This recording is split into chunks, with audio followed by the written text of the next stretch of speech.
नमस्कार, मैं चंद्र प्रकाश वर्मा आप सभी का सीपी एस्ट्रो में स्वागत करता हूं। आज इस 22वें अध्याय में हम अध्ययन करेंगे, जानेंगे दशाओं के बारे में। ऐसे तो कई दशाएं होती हैं, लेकिन हम यहाँ पर विंशोत्तरी दशा के बारे में जानेंगे। विंशोत्तरी महादशा में व्यक्ति की आयु को 120 वर्ष माना जाता है। इस 120 वर्ष में हर ग्रह अपनी अपनी महादशाओं को पार करता हुआ हमारे जीवन चक्र को आगे बढ़ाता है। हर ग्रह इन 120 वर्षों में ही अपना सारा असर अपनी महादशा अंतर्दशा इन सब के आने पर हमारे जीवन पर डालता है, उसका असर, जिससे हम प्रभावित होते हैं। प्रत्येक ग्रह के लिए समय निर्धारित है जब वे व्यक्ति पर अपना सबसे अधिक प्रभाव डालते हैं। इस ग्रह के लिए निर्धारित समय को ही दशा कहा गया है।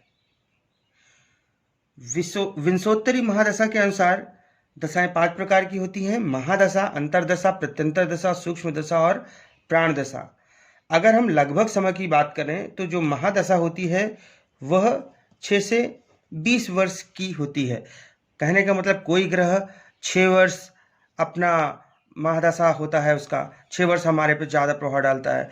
कोई ग्रह ऐसा है जो 20 वर्ष तक भी उसकी महादशा है, उसका समय चलता है।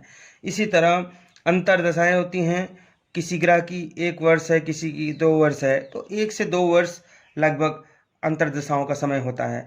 प्रत्यंतर दशा का समय 1 से 2 माह होता है।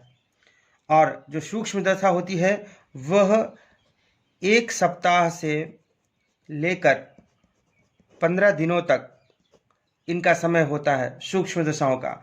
और जो प्राण दशा होती है उसका समय 1 से 2 दिन ही होता है। फिर बताना चाहूँगा, महादशाएं 6 से 20 साल तक इनका समय होता है, इनकी अवधि होती है। अंतर्दशाओं की अवधि 1 से 2 वर्ष तक होती है। प्रत्यंतर दशा 1 से 2 माह में हर ग्रह की रहती है। और सूक्ष्म दशा 1 सप्ताह से 15 दिन तक चलती है। प्राण दशा 1 से 2 दिन तक चलती है। यह लगभग समय है, एग्जैक्ट समय नहीं बता रहा हूँ, क्योंकि वो हर ग्रह का अलग अलग होता है। अब हम ग्रह और महादशा वर्ष की बात करेंगे, लेकिन मैं एक चीज़ और बताना चाहूँगा कि सभी ग्रह 15-20 दिनों में, चाहे वो प्राण दशा के रूप में ही क्यों ना हो, हर व्यक्ति पर अपना असर छोड़ते हैं। लेकिन महादशाएं, अंतर्दशाएं ये कई कई वर्ष की होती हैं। इसलिए जनरली हम कुंडली विवेचन में महादशा और अंतर्दशा को देखते हैं। लेकिन अगर सूक्ष्म अध्ययन करना चाहते हैं हम, तो हम प्राण दशा तक अध्ययन कर सकते हैं। किसी भी महादशा के अंदर ही अंतर्दशाएं होती हैं ग्रहों की। फिर उसमें प्रत्यंतर दशा होती है, सूक्ष्म दशा होती है और प्राण दशा होती है।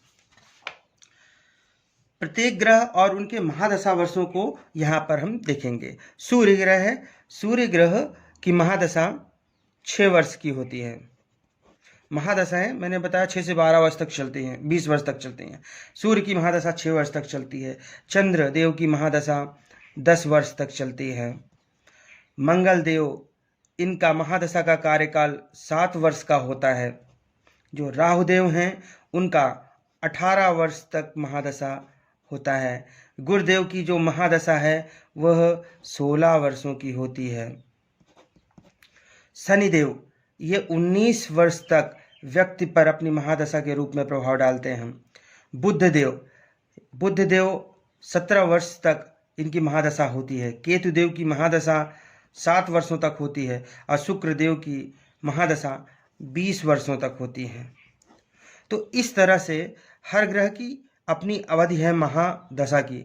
इसी तरह अंतर्दशा की भी अपनी अपनी अवधियां हैं। प्रत्यंतर दशा की भी अपनी अवधि है, सूक्ष्म दशा की भी अपनी अवधि है, प्राण दशा की भी अवधि होगी, जो हर ग्रह की 1 से 2 दिन के अंदर होती है। लेकिन यहाँ पर मैं सिर्फ महादशाओं का ही विवरण दे रहा हूँ। बाकी आप